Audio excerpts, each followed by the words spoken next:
People who work in it. What's the wildest thing you've discovered/had to do while at work? 1. Back when I first started ages ago, a woman called in and said my mouse isn't working. I asked her if it was wired or wireless. I don't know. Why would I know that? What do you mean? Is it wired or not? Is there a wire on it? I said I don't know. This isn't my job to know, it's yours. So I asked her if she picked it up and walked away, how far would she get? I was the one that got in trouble. 2. One time I started suspecting that a machine wasn't plugged in the power outlet. I didn't want to ask them directly to double check as I could easily see that escalating and the person becoming aggressive, as I heard stories before. So I said I think your power outlet may have problems. Could you unplug this machine and plug a phone charger and check if it's charging consistently? That's when the line went silent for a long time until I hear an embarrassed voice apologizing because the machine wasn't plugged in. 3. Big company, couple of hundred users, each with their own network drive, hot desking scenario, so they could get their docs, no matter where they sat in the call center/rest of building. The server that housed the home drives, as we called them, was running low on disk space, so we sent out emails to everyone saying the shared drives were for work docs only, and that we could see images, MP3s, move files, etc., and that these should be deleted if not work related. Fast forward a few weeks and the disk usage has gone down,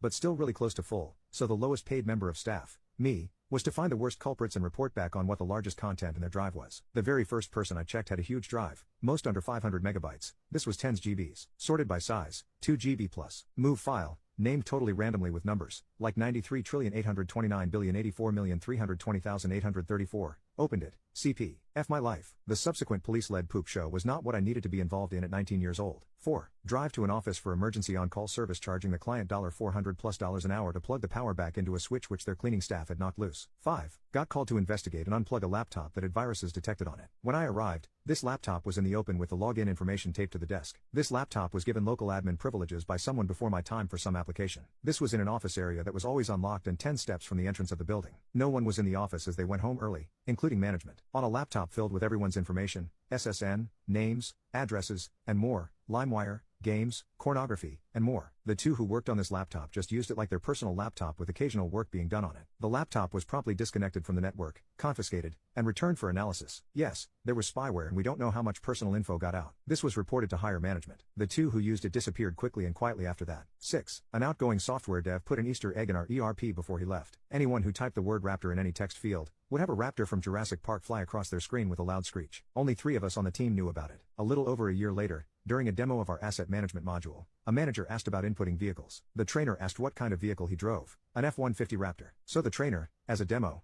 input the vehicle description, and bam, Ra-ow, comes screeching with this Raptor flying across the screen in a room of 50 to 60 people, including our CBO, and most of our upper managers. My wife is one of those upper managers, so she sees me in the back of the room trying so hard not to laugh. She gave me this look like, really? Our boss just calmly said, well, that's not a bug or a feature. Looks like we'll need to fix that. He had no idea. The next day he went back through the commits and saw where it originated. During an after-action meeting he kept it low-key and just assigned it to me and this other dev who knew about it to take it out. He finished by saying, and please don't put Easter eggs in our code. 7. Walked all the way across campus in the Florida heat just to tell a PhD professor that the reason their monitor kept turning off every few seconds was because the computer was in fact turned off. Then got yelled at for her classroom not being ready for her when she came in. Also was told to make sure these projectors aren't in the building by the end of day. Don't care where they go, just that they aren't here tomorrow by my boss. It was more expensive to buy new bulbs for them than to just buy new ones, so that's how I ended up with 5 projectors that lasted years. 8. My husband does not work in it but he should. He worked on a facilities team at an expensive private school, and one day got a ticket to remove/trash a 75-inch TV. He approached the head of the IT department asking why he needed to trash it when he had just installed it brand new. The head of it told him it won't stop shutting off. My husband loaded it into the work van and dropped it at our house instead. Later he came home,